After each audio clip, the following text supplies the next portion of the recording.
बोलिए प्रेम से श्री सद्गुरु महाराज की जय। श्री सद्गुरु महाराज की जय। श्री सद्गुरु महाराज की जय। अखंड मंडलाकारं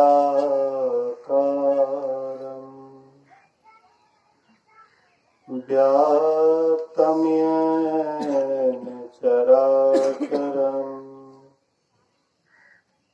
तत्पदं दर्शितं येन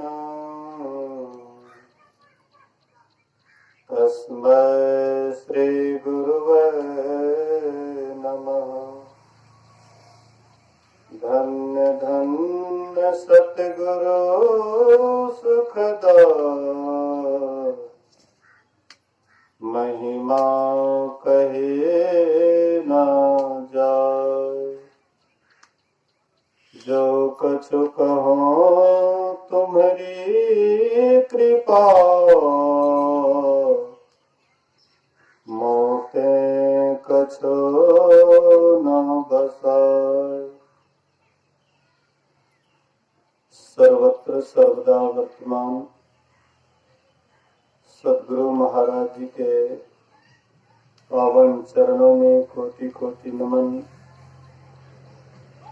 उपस्थित गुरुजन, धर्म प्रेमी सत्संगी बंधुओं, पूजनीय माताओं तथा भक्तिमती बहनों, एक दिवसीय संत मत सत्संग का आयोजन पूज्या माता जी के पुण्यतिथि के शुभ अवसर पर यह संत मत सत्संग का आयोजन रखा गया है। पूज्या माता श्री गत वर्ष असार संसार को छोड़कर परलोक सिधार गई। उन्हीं के पुण्यतिथि पर अभी हम लोग पधारे हुए हैं। ऐसे तो नाश शरीर का होता है, शरीर का नहीं।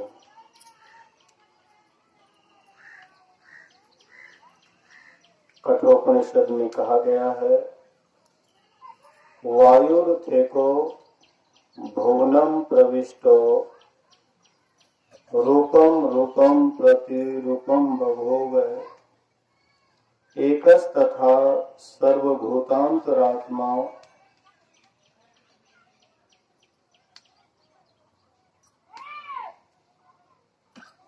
रूपम रूपम प्रतिरूपो बहिष्य।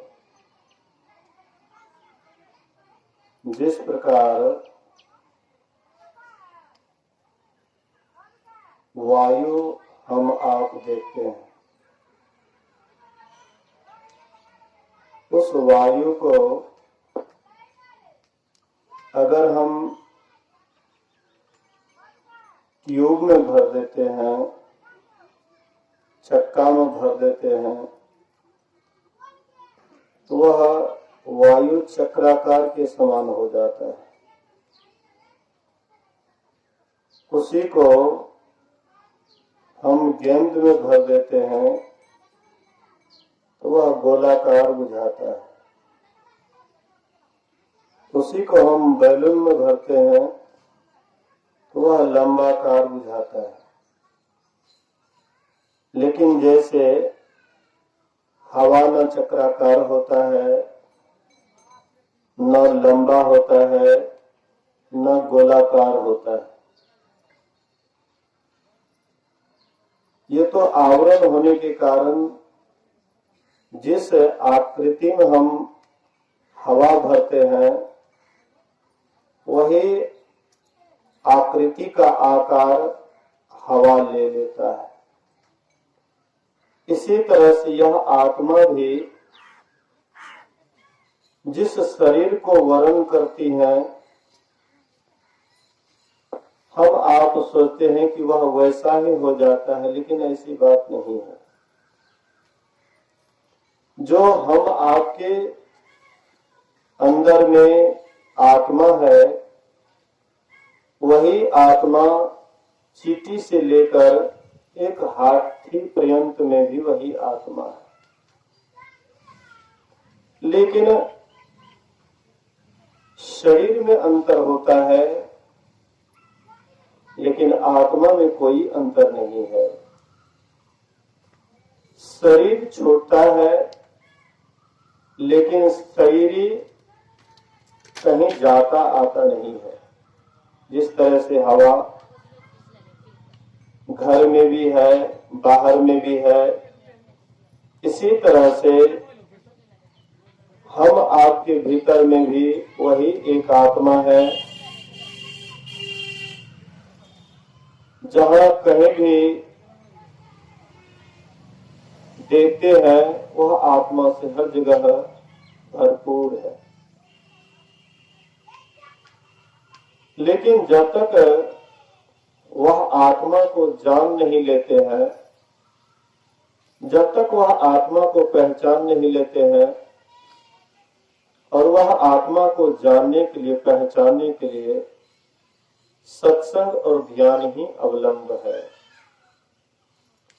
सत्संग के द्वारा उसका ज्ञान दिया जाता है, ध्यान करते हैं तो उसका प्रत्यक्षीकरण होता है। अगर हम सत्संग ना करें तो ध्यान भी एक दिन छोड़ते छोड़ते छूट जाता है। और केवल सत्संग करें और ध्यान नहीं करें तो पर भी हम उसका सही ज्ञान प्राप्त नहीं कर सकते। सत्संग और ध्यान इसका अवलंब है, जरिया है।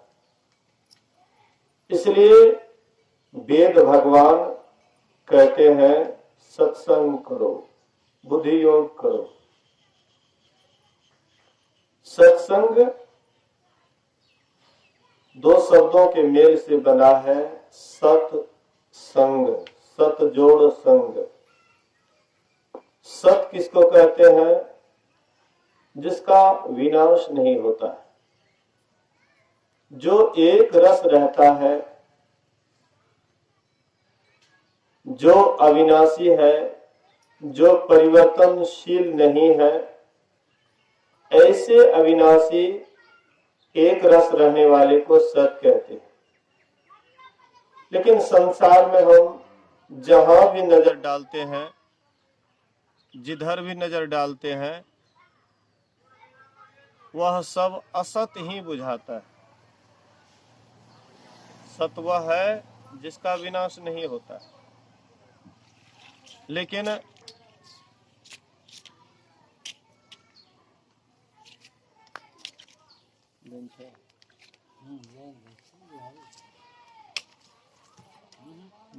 यहाँ नहीं है, वहाँ पर वहाँ हिलाई, जड़ में वर हिलाई।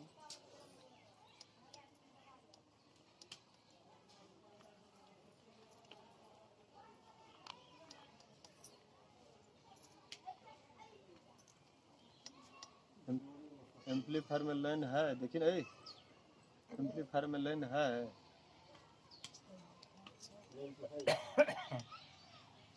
तो या तो यूनिट में गड़बड़ी है या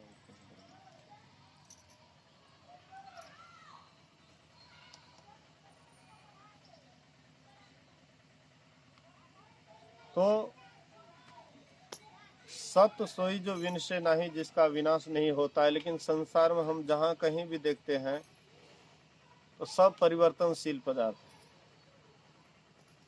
जिसमें परिवर्तन होता है वह सत्य नहीं है। सत्य अपरिवर्तनशील पदार्थ। तो उस सत्य जिसमें परिवर्तन नहीं होता है, जो एक रस रहता है, उसको कैसे पहचाने, कैसे जाने? तो बाहर में हम आप जहां कहीं भी देखते हैं वह बाहर में नहीं है, वह हमारे आपके भीतर में है। इसका प्रत्यक्षीकरण भी अपने अंदर में होगा।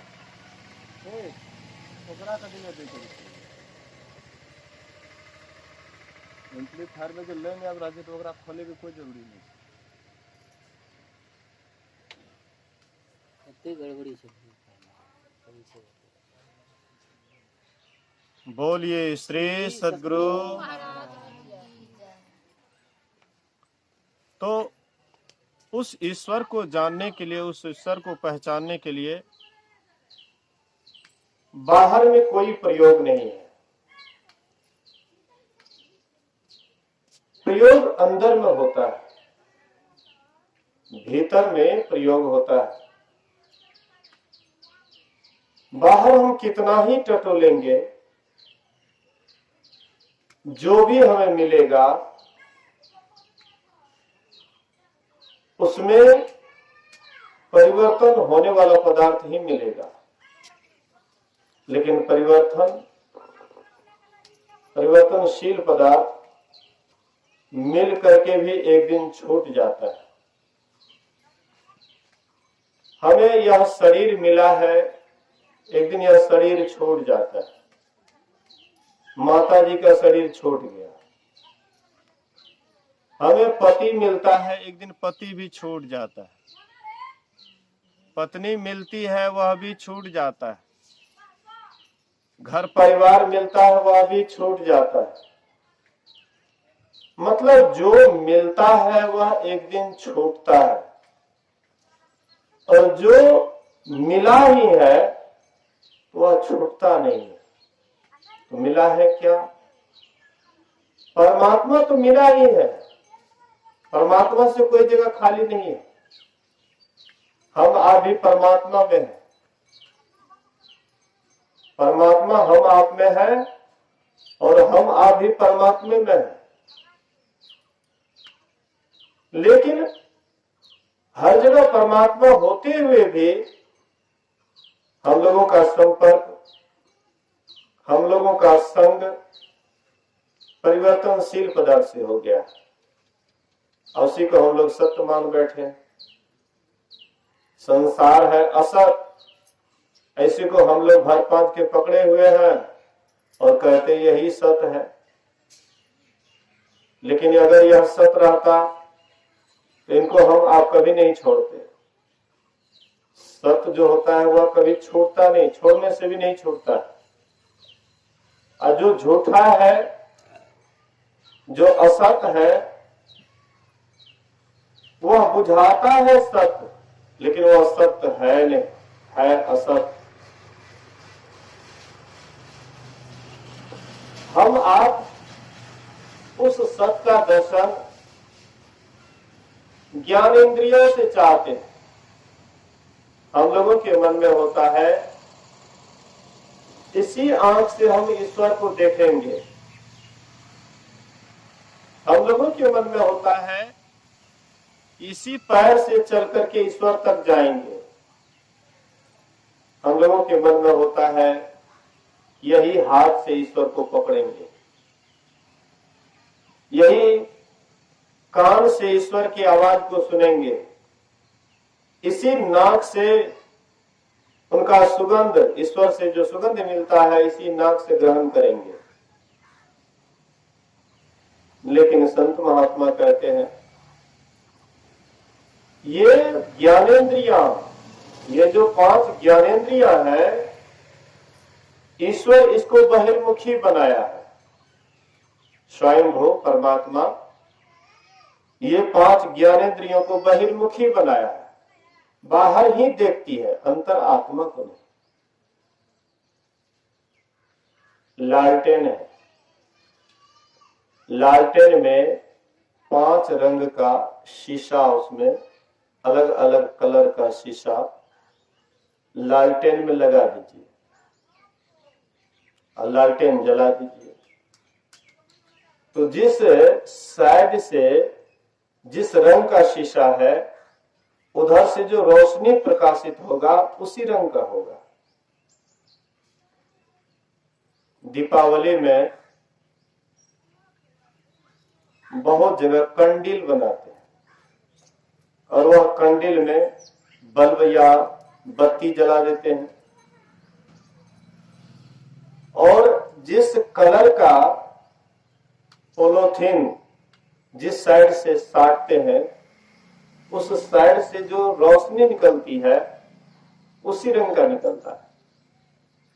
तो जैसे एक लालटेन में 5 रंग का शीशा डालते हैं, पांचों रंग का अलग अलग कलर का रंग निकलता है, लेकिन लालटेन का जो रोशनी है वह एक अलग ही है, अलग रंग का है। लेकिन 5 रंग का जो शीशा लगाए हुए है उससे जो निकलती है वह शुद्ध रोशनी नहीं है, वह सही रंग नहीं है। इसी तरह से हम आप जो 5 ज्ञानेंद्रियों के द्वारा संसार का दर्शन करते हैं वह हम ईश्वर का इस रंग का, इस आकार प्रकार से, इस ज्ञानेंद्रियों से ईश्वर का सही प्रत्यक्षीकरण नहीं होता है, उसका दर्शन सही नहीं होता है। इसलिए पूरा दुनिया भ्रम में पड़ा हुआ है, पूरा दुनिया चकाचौंध में लगा हुआ है। पूरे दुनिया के लोग यही 5 ज्ञानेंद्रियों के द्वारा ईश्वर को प्रत्यक्षीकरण करना चाहते हैं। पूरा दुनिया हैरान हो गया है, उसको खोलते खोलते हैरान हो गया है। लेकिन आज तक कोई ऐसा कहने वाला नहीं हुआ कि हमको यही 5 ज्ञानेंद्रियों के द्वारा ही ईश्वर का प्रत्यक्षीकरण हुआ है। अगर कोई कहा है तो वह झूठ बोला। किसी ने कहा कि इसी 5 ज्ञानेंद्रियों के द्वारा ईश्वर का दर्शन हुआ तो वह झूठ बोलता है, क्योंकि जिस मसाला में जो गुण होता है उस मसाला से वही गुण सदा रहता है। हम आपके इंद्रियों में वह शक्ति नहीं है, वह ताकत नहीं है कि ईश्वर का सही दर्शन कर ले। जिनसे जो पैदा होता है उनके अंदर वही गुण रहता है। हम आप परमात्मा से बने हैं, हम आपके अंदर में ही वह क्षमता है। हम आप ही एक ऐसे हैं जो परमात्मा का दर्शन करने के योग्य है। आत्मा से ही परमात्मा का दर्शन हो सकता है, क्योंकि ईश्वर का अंश है यह। जो गुण ईश्वर में है वही गुण इनके अंशी में, जीवात्मा में है। जो परमात्मा में गुण है वही गुण जीवात्मा में है। इसलिए यह जीवात्मा ही परमात्मा का दर्शन करेगी। और ये ज्ञानेंद्रियां 5 तत्व से इसका निर्माण हुआ है, इसलिए 5 तत्व का ही ज्ञान करते हैं। 5 तत्व से यह संसार बना है, 5 तत्व से यह शरीर बना है। इसलिए 5 तत्व का भी ठीक से यह 5 ज्ञानेंद्रियां जब अनुभव नहीं कर पाती है तो भला ईश्वर का कैसे अनुभव कर पाएगी। देखिए, इस आंख से रूप देखते हैं,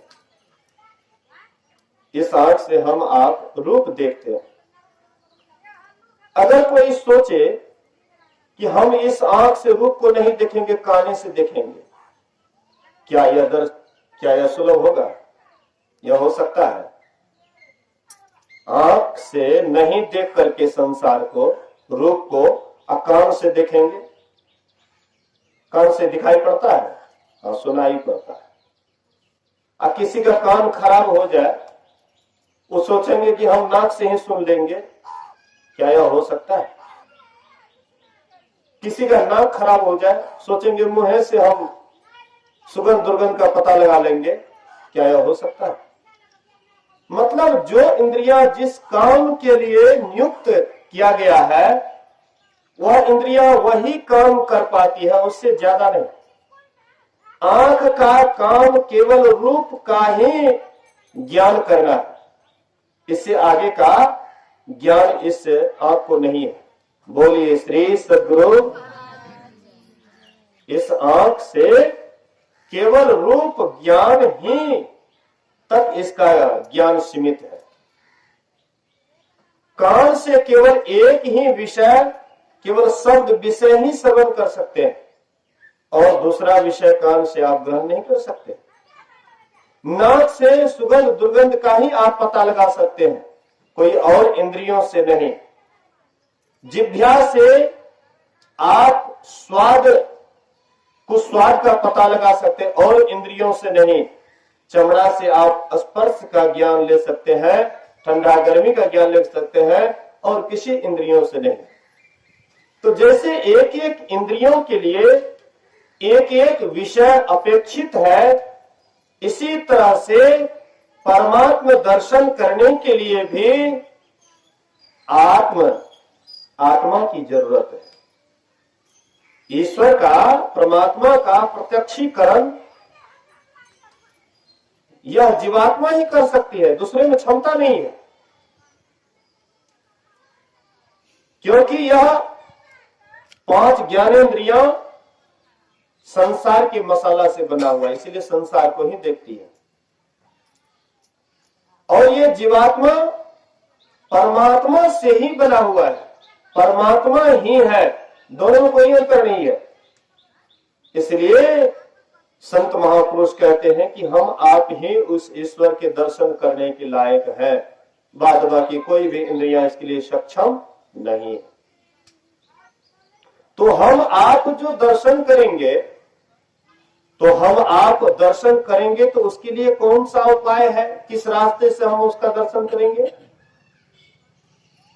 जो वस्तु हम आपके घर में है, वह वस्तु को अगर हम बाहर ढूंढने के लिए जाते हैं तो सिवाय परेशानी के शायद कुछ भी हाथ नहीं लगेगा। जो वस्तु को ढूंढने के लिए हम संसार की तरफ जा रहे हैं, वह वस्तु हमारे घर में है। इसलिए अपने घर में नहीं खोज करके अगर बाहर टटोलेंगे तो शायद परेशानी ही होगी, कुछ हाथ नहीं लगेगा। एक व्यक्ति 20 वर्षों से ईश्वर की खोज में लगे हुए थे। जितने भी व्रत, उपवास, जितना कुछ भी करने का संसार में था, सब काम वे करते थे, लेकिन अभी तक ईश्वर का दर्शन नहीं हुआ उनको। अंत में वे भगवान बुद्ध के पास आए और भगवान बुद्ध से कहते हैं कि भगवान, मैं 20 वर्षों से ईश्वर का तलाश कर रहा हूं, लेकिन अभी तक ईश्वर हमें नहीं मिला। भगवान बुद्ध कहते, क्या तुमने 20 वर्ष तक ईश्वर का तलाश किया, अभी तक नहीं मिला? बोले कि नहीं। बोले कि कल बताऊंगा, कल आना मेरे पास। दूसरे रोज गए, लगभग 4-5 बजे का समय था, शाम संध्या 4-5 बज रहा था। वे गए तो देखिए भगवान बुद्ध कुछ बड़ी व्यग्रता के साथ कुछ ढूंढ रहे हैं। कुछ भिक्षु लोग भी ढूंढ रहे थे, कुछ भिक्षु लोग अगल बगल में बैठे हुए थे। ये भी सज्जन गए और बोले कि भंते, आपका क्या खो गया है, आप क्या ढूंढ रहे हैं? बोले कि देखो, एक हीरा खो गया है, वही हीरा मैं ढूंढ रहा हूं। वे भी सज्जन, वे भी व्यक्ति लगे ढूंढने। बहुत देर तक ढूंढे, झलफल शाम हो गया, फिर भी ढूंढ ही रहे हैं। तो वह सज्जन कहते हैं कि भंते, आपका हीरा कहां खोया था किस जगह पर आपका हीरा खोया था? बोले कि मेरी कुटिया में। आपका हीरा कहाँ खोया? बोले कि मेरी कुटिया में। बोले कि वाह, आप सबको मूर्ख बना रहे हैं। इतना देर से जो हम लोग खोज रहे थे, ये तो सबको आप मूर्खे न बना रहे हैं। बोले कि क्या हुआ? बोले कि आपका हीरा कुटिया में खोया और आप जो यहाँ बाहर में जंगल में खोज रहे हैं, टटोल रहे हैं, जिंदगी भर खोजिएगा, कभी मिलेगा? कभी नहीं मिलेगा। बोले कि इसी तरह से तू 20 वर्ष किया, जिंदगी भर भी अगर तुम ईश्वर को इस तरह से खोजते रहोगे, व्रत में, उपवास में, तीर्थ में, धाम में, जिंदगी भर खोजते रहोगे, कभी भी ईश्वर नहीं मिलेगा, क्योंकि तुम्हारे ही कुटिया में परमात्मा है। इस 3.5 हाथ का जो कुटिया है तुम्हारा, यही तुम्हारे कुटिया में ही ईश्वर हिराए हुए हैं। और जब तक तो 3.5 हाथ वाला कुटिया में नहीं जाएगा, तब तक वह ईश्वर परमात्मा तुमको कभी नहीं मिल सकता।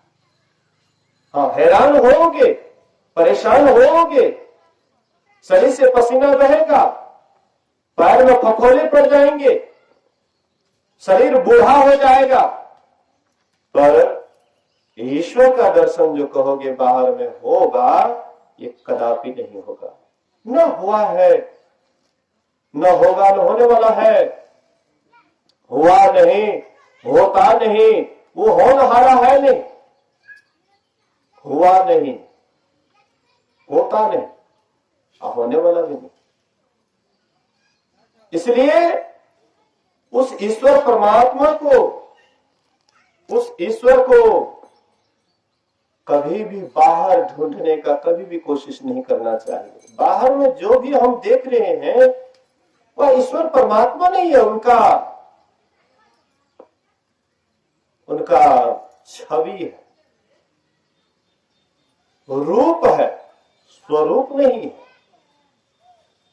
आप लोग मुझे देख रहे हैं, मैं आप लोगों को देख रहा हूं, लेकिन असल में कहा जाए तो आप लोग न तो हमें देख रहे हैं, न मैं आप लोगों को देख रहा हूं।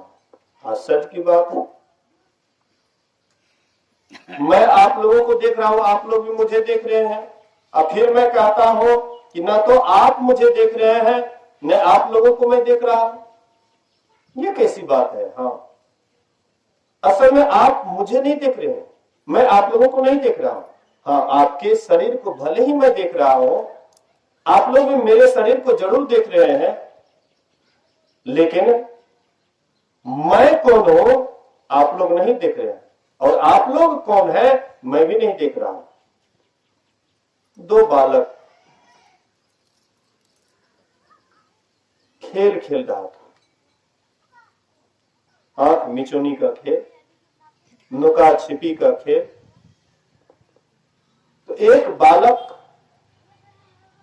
नुकाता है, छिप जाता है, दूसरे बालक से कहते हैं कि लो ढूंढो मुझे ढूंढ करके देखो, तुम मुझे पकड़ लोगे तो मर्द। दूसरा बालक लगे ढूंढने, ढूंढते ढूंढते उसके पास गया और दौड़ करके उनके पैर को पकड़ा। बोले कि मैंने तुझे पकड़ लिया। बोले कि ये तो मेरी पैर है, तू मुझे कहां पकड़ा है? मर्द है तो मुझे पकड़ के देख। उसके बाद उसके कमर को पकड़ा, भर 5, कहते अब तो तुझे पकड़ लिया। बोले कि भाई ये तो मेरी कमर है, मुझे कहां पकड़ा है, मुझे पकड़ के देख। उसके बाद उसको भर 5 करके पकड़ लिया। हाँ, कहते अब तो तुझे पकड़ लिया। बोले कि ये तो मेरा शरीर है, तूने मुझे कहां पकड़ा है, मुझे पकड़ के देख। इसके बाद उनके बाल को पकड़ा, कहते अब तो तुझे पकड़ लिया। बोले ये तो मेरी बाल है, तो मुझे पकड़ के देख। उसके बाद वह व्यक्ति क्या करता है, उनके मुंह में हाथ डाल करके जिभ्या को पकड़ लेते, कहते अब तो तुझे पकड़ लिया। बोले कि ये तो मेरी जिभ्या है, तो मुझे कहां पकड़ा है, मुझे पकड़ के देख। अर्थात इस शरीर का जितना भी अंग प्रत्यंग है, ये हम आप नहीं। हम आपके अंदर में, शरीर के अंदर में हम आप रहते हैं, पर इस शरीर के आकार प्रकार के हम आप नहीं। आखिर हम कौन हैं? इसी का ज्ञान ध्यान के द्वारा प्रत्यक्ष होता है। जब आप सत्संग करते हैं तो सत्संग से प्रेरणा मिलती है, और जब ध्यान में गोता लगाते हैं, ध्यान में क्या होता है? शून्यता होती है। शून्य ध्यान सबके मनमाना, अब तुम बैठो आत्म स्थाना। लोग शून्य होने में डर होता है। शून्य होने में लोगों को डर होता है, खाली होने में डर होता है।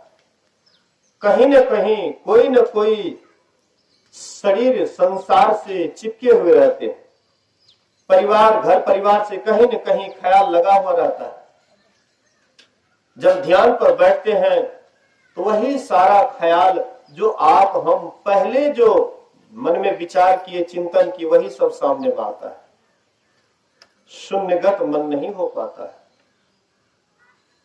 शून्यगत जैसे ही मन होगा वैसे ही परमात्मा का अनुभव शुरू हो जाएगा। शून्यगत मन जैसे ही होगा परमात्मा का अनुभव शुरू हो जाएगा। कोई न कोई झलक आपको मिलना प्रारंभ हो जाएंगे। या तो आप कोई सूक्ष्म चीज को देखेंगे अथवा सूक्ष्म आवाज को सुनेंगे। शून्य में जाने के बाद कुछ न कुछ अनुभव होता है, लेकिन मन शून्य हो पाता नहीं। बैठते हैं ध्यान पर, लेकिन मन शून्य नहीं होता है। मन तो संसार का ही विकल्प करते रहता है। मन तो संसार का ही चिंतन करते रहता है। दिन रात उसी का चिंतन, उसी का विचार। कुछ ऐसे भी सत्संगी देखने में आपको मिलेंगे कि कुछ कुछ सत्संगी सत्संग करते करते भी किसी किसी का दिमाग कुछ हिल जाता है। आप कहेंगे कि सत्संग करने से इसका मतलब हानि होती है, सत्संग करने से लाभ नहीं होता। लेकिन दिमाग उसी का हिलता है जो सत्संग के सही रहस्य को समझ नहीं पाते। सत्संग में आकर के कुछ से कुछ गुना भाग करते रहते, कुछ से कुछ सोचते रहते। या तो ढंग से वे सुनते नहीं है और न ही ढंग से ध्यान करते हैं। जिसका दिमाग हिल जाता है, अगर वह भी ठीक से ध्यान करे, ठीक से सत्संग करे, तो उसका हिला हुआ दिमाग भी दुरुस्त हो जाएगा। लेकिन वो अंत संत सोचते रहता है। सत्संग में भी आकर के अंत संत सोचते रहता है, कुछ से कुछ गुना भाग करते रहता है, हिसाब किताब लगाते रहता है, जोड़ घटाव करते रहता है। क्या हुआ सत्संग? सत्संग का मतलब क्या होता है? जोड़ घटाव, गुना भाग। हम बहुत बात जान ले, बहुत बात समझ ले, नहीं। सत्संग में बोलिए श्री सद्गुरु। सत्संग में सब बात को विसारा जाता है, सब बात को भूला जाता है।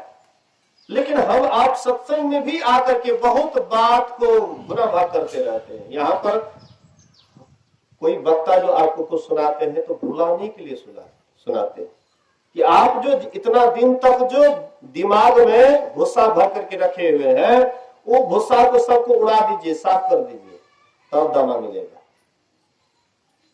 तब परमात्मा का प्रत्यक्षीकरण होगा, उसका अनुभव होगा।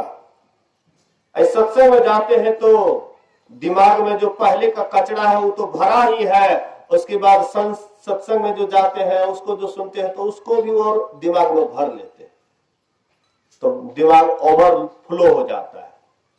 जो ओवरफ्लो हो जाएगा तो क्या होगा? तो ये तो हिलिए जाएगा। तो भूलने के लिए आपको कहता है सत्संग, आपको भुलाने के लिए कहता है। ध्यान आपको सब चीज से भुलाया जाता है। ध्यान से माथा हल्का होता है, सत्संग से माथा हल्का होता है। लेकिन सत्संग और ध्यान से भी जिसका माथा भारी हो, तो शायद वे सत्संग और ध्यान के सही रहस्य को नहीं जानते हैं। वे ऊपर ऊपर सत्संग करते हैं, वे ऊपर ऊपर ध्यान का दिखावा करते हैं, दिखाते हैं कि हम भी ध्यान करते हैं, दिखाते हैं हम भी सत्संग करते हैं, लेकिन दिखावा मात्र से कोई अंतर स्थल में नहीं जा सकता है। बाहर क्या दिखलाइए, बाहर क्या दिखलाइएगा, किसको दिखलाइएगा, कौन है देखने वाले? बाहर क्या दिखलाइए, अंदर जपिए नाम, कहे मोहला खलक से पड़ा धनी से काम। अरे आपको धनी बनना है तो उसमें बघारने की क्या जरूरत है, मुंह से बघारने की क्या जरूरत है कि हम धनी हैं।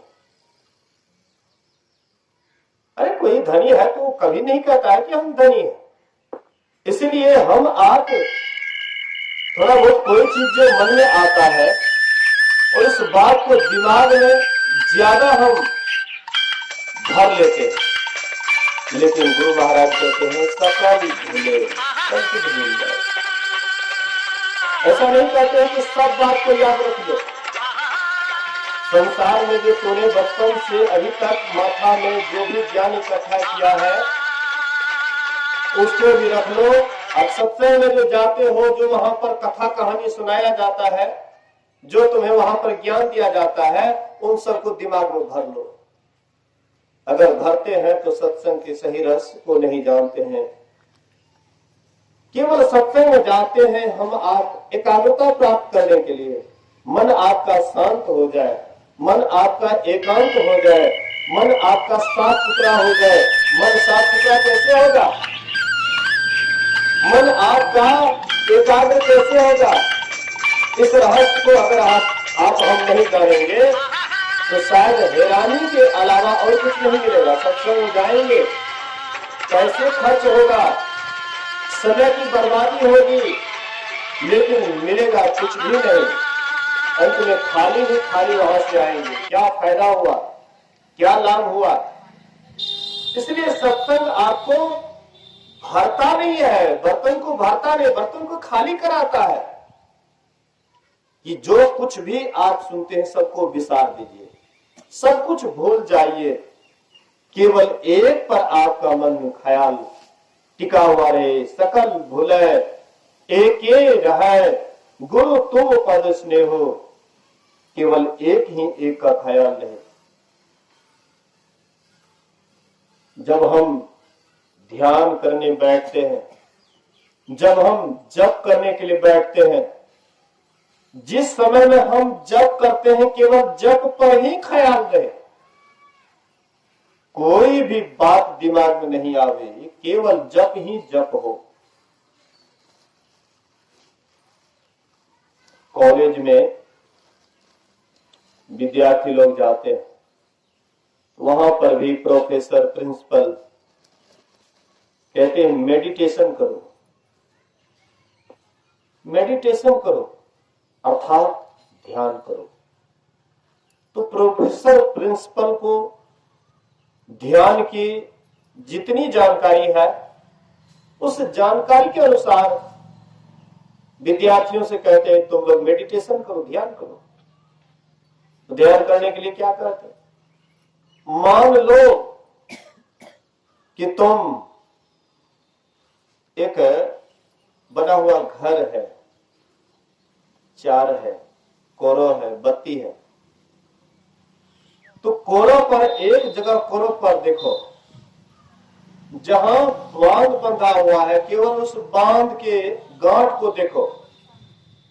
मतलब कहने का कि पूरा ठाठ को मत देखो, एक तो कोरो को देखो, और कोरो से भी जहां पर बांध बंधा हुआ है उस बांध को केवल देखो।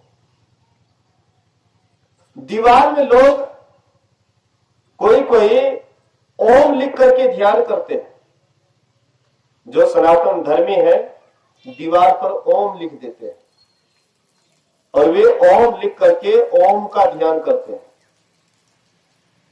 कोई अल्लाह लिख करके ध्यान करते हैं,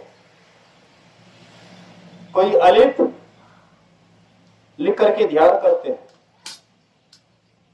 वही अल्लाह रसूल उसी का कई रूप होता है। और धीरे धीरे वही सफेद हो जाता है, वही फिर तारा का रूप लेता है, वही फिर चंद्रमा का रूप लेता है, वही सूर्य का रूप लेता है। आप लोग देखते होंगे मुसलमान अपना झंडा में तारा और चंद्रमा का छाप देते हैं। ये क्या है? ये तारा और चंद्रमा का छाप क्या है उनके झंडे पर? मूल चीज को तो लोग भूल जाते हैं, नकली में अटके हुए रहते हैं। झंडा दिखाते हम मुसलमान हैं, हमारा ये झंडा है, लेकिन ये सही ज्ञान नहीं। सही ज्ञान यह है कि वह तारा तुम्हें संकेत कर रहा है कि तुम्हारे भीतर में तारा है, वह चंद्रमा तुम्हें संकेत कर रहा है कि तुम्हारे भीतर में चंद्रमा है। तुम अगर ध्यान करोगे तो इसका अनुभव होगा। कितने संप्रदाय में है, गायत्री संप्रदाय में है, सूर्य का ध्यान बतलाते हैं। सूर्य, हाँ, सूर्य का ध्यान बतलाते हैं। तो ये भी ध्यान करने की एक कला है, तरीका है। अपने अपने हिसाब किताब से जिनको जैसे सिखाने वाले मिलते हैं उस तरह से करते हैं, लेकिन संत महापुरुष कहते हैं इससे भी आगे बढ़ो। स्थूल ध्यान, ये सब स्थूल ध्यान है। कोई भी चीज लिख करके ध्यान करते हैं, कोई भी रूप का ध्यान करते हैं, ये स्थूल ध्यान है। लेकिन ये स्थूल ध्यान तक ये ध्यान समाप्त नहीं हो जाता है। स्थूल ध्यान के बाद सूक्ष्म ध्यान है, और वही सूक्ष्म ध्यान में सब रूप को हटा दिया जाता है, तब कोई रूप नहीं देखा जाता है। चाहे गुरु का रूप हो, या कोई इष्ट का रूप हो, या अल्लाह, या और कोई सूर्य रूप, किसी भी रूप को तब नहीं देखा जाता है। सब रूप को वहां पर, स्थूल रूप को बिल्कुल छोड़ दिया जाता है। तो जब हम सब रूप, स्थूल सब रूप को छोड़ देते हैं, तो वही तब आपके अंदर में होता है शून्य ध्यान। तब होता है जब सब रूप छूट जाता है, तब शून्य ध्यान होता है। और शून्य ध्यान में मन मान जाता है, इधर मन नहीं मानता है।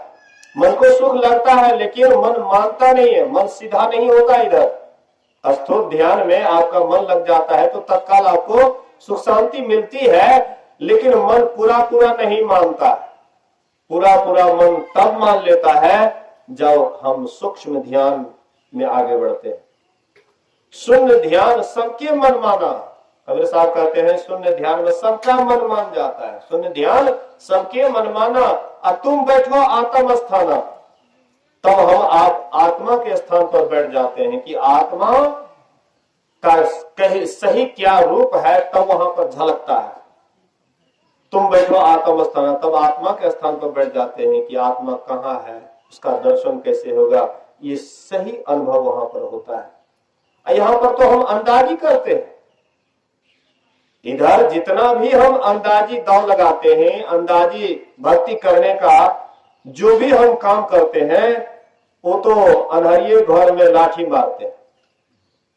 अनहरिया घर में सांप जब देख लीजिएगा तो भैर घर सांपे दिखाई पड़ेगा। एक बार जब अंधेरा घर में सांप देख लीजिए, भैर घर सांपे सांप। एक बार अंधेरी घर में भगवान कृष्ण को यशोदा मैया बंद कर दिए। पूरा अंधेरा घर में, कूप, अंधकार से भरा हुआ कूप।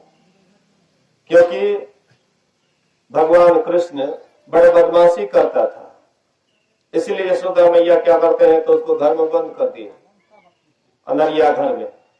और जैसे घर में बंद कर दिए तो कहते माँ माँ माँ सांप सांप सांप सांप। भगवान कृष्ण चिल्लाने लगे माँ माँ माँ माँ सांप सांप सांप सांप। यशोदा मैया को डर हो गया कि अरे कहीं बच्चा सांप देखा है इसलिए हल्ला करता है। असह्य में घर खोलती है तो देखती है सांप। यशोदा मैया डर की मारे थर थर भालू की तरह कांपने लगी। हाँ, तब कृष्ण को जो है उसको लेकर के आए। हाँ, उसको प्रेम प्यार करने लगे, मुंह चूमने लगे। हा हा हा, अभी क्या होता, अभी सांप काट लेता मेरा बेटा। तो अंधेरिया घर में जब आप एक सांप को देख लीजिए तो घर घर आपको सांपे नजर आएगा। अनहरिया घर में कितना हो लाठी चलाइए, वो लाठी भाजने से क्या होगा। वही है इस संसार में ईश्वर को जो हम खोजना चाह रहे हैं, वो अनहरिये घर में लाठी भाज रहे हैं। कोई फायदा नहीं होगा। नरिया घर में लाठी बांधने से कोई फायदा नहीं। आंख चाहिए, इसके लिए रोशनी चाहिए, तब हम सांप देखेंगे। रोशनी मिलेगा तब सांप देखेंगे। घर का दरवाजा खुलेगा तब सांप नजर आएगा। उसके बाद उसको लाठी चलाइएगा तो तब वो जहरीला सांप मरेगा। इसी तरह से आपके भीतर में भी प्रकाश चाहिए। भीतर में जो जहरीला मन बैठा हुआ है, जन्म जन्मांतर का विषय का इसके अंदर में जहर भरा हुआ है, और ये जहर को उतारने के लिए आपको रोशनी चाहिए, आपको दीपक चाहिए, प्रकाश चाहिए। और ये बाहर के प्रकाश से अंदर का प्रकाश उससे कोई कुछ होने वाला नहीं है। बाहर का प्रकाश बाहर में ही प्रकाश करता है, लेकिन भीतर का प्रकाश ध्यान के द्वारा प्राप्त होता है। जो अतिशय ध्यान करते हैं, जो खूब मन लगा करके ध्यान करते हैं, जो पूरा संयमित जीवन रह करके ध्यान करते हैं, शिष्टाचार, सदाचार, शुचियाचार का पालन करते हैं, वही अपने भीतर में प्रकाश दीपक को जलाते हैं। अपने घट दिया ना बारू रे, नाम का तेल सूरत के बाती, ब्रह्म अग्नि उद्गारू रे।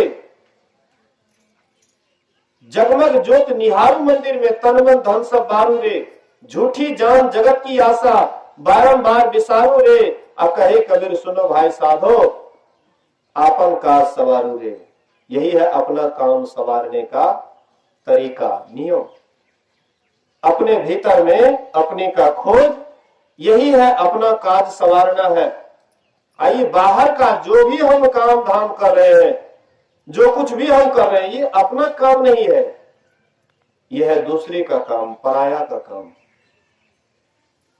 संसार का जितना भी काम है वो पराया का काम है। अपना काम है अपने भीतर में, जो अपने आप का दर्शन पाने के लिए, अपने आप के खोज के लिए अपने अंदर में प्रवेश करते हैं। यही है आपन का सवारू रे। इसके लिए बाहर हरगिज नहीं जाना है। सब हम लोग अपने अंदर में ही खोजे, और खोज के लिए गुरु इससे युक्ति जाने, और जान करके अगर हम करेंगे तो अवश्य है भवसागर को तरेंगे, और जो नहीं करेंगे तो वे भवसागर में डूबेंगे। इसके लिए गुरु इसका जिम्मेवार नहीं है। गुरु आपको बता दिए। एक व्यक्ति नदी में डूब रहा था, भगवान को पुकारे, भगवान भगवान भगवान, आर्त पुकार लगाए, दुखी होकर के, कातर होकर के पुकारे। भगवान प्रकट हुए, बोले भक्त क्या बात है? बोले कि मैं पानी में डूब रहा हूं। बोले कि मैंने तुझे हाथ पर दिया है। हाथ पर दिया है, लारो चारो। अरे लाचार करोगे तो तुम पानी से निकल जाओगे। हाँ, हाथ पर तुझे नहीं देता तब मैं ही तुमको निकाल देता, लेकिन तुम्हारे पास हाथ पर है इसीलिए लारो चारो। इसी तरह से हम आपके भीतर में भी वह युक्ति बता दिए हैं। अपने शरीर के अंदर में खोजने के लिए गुरु आपको युक्ति बता दिए हैं। अगर उस युक्ति से हम साधन भजन नहीं करेंगे, अब बाद में जो हम उसमें डूबने लगेंगे, भवसागर में डूबने लगेंगे, और कहेंगे गुरु महाराज बचाइए। गुरु महाराज कहेंगे अरे मूर्ख, तुमको तो हम बता ही दिए हैं, तरीका बता दिए हैं। अब तो उस तरीका से नहीं खोजोगे तो भला इसमें मेरी क्या गलती? इसलिए हम लोग संत सद्गुरु बड़े दयालु होते हैं, और उनके अनुसार अगर हम खोजेंगे तभी हम लोग इहलोक और परलोक दोनों जीवन को संवार लेंगे। इसी वाणी के साथ अभी का सत्संग आरती के बाद समाप्त होगा। फिर अपराह्न कालीन सत्संग सवेरे से शुरू होगा। प्रयास कीजिएगा कि 1 बजे से अगर हो जाए तो बढ़िया रहेगा, क्योंकि अपराह्न सत्संग कहीं पर गछा हुआ है, लेकिन लग नहीं पाता है कि वह अपराह्न सत्संग पकड़ पाएंगे, क्योंकि दूरी है, 1-1.5 घंटा जाने में लगेगा। इसलिए थोड़ा सवेर शुरू करेंगे, कम से कम 1 बजे शुरू कर देंगे तो अच्छा रहेगा। बोलिए श्री सद्गुरु महाराज की जय।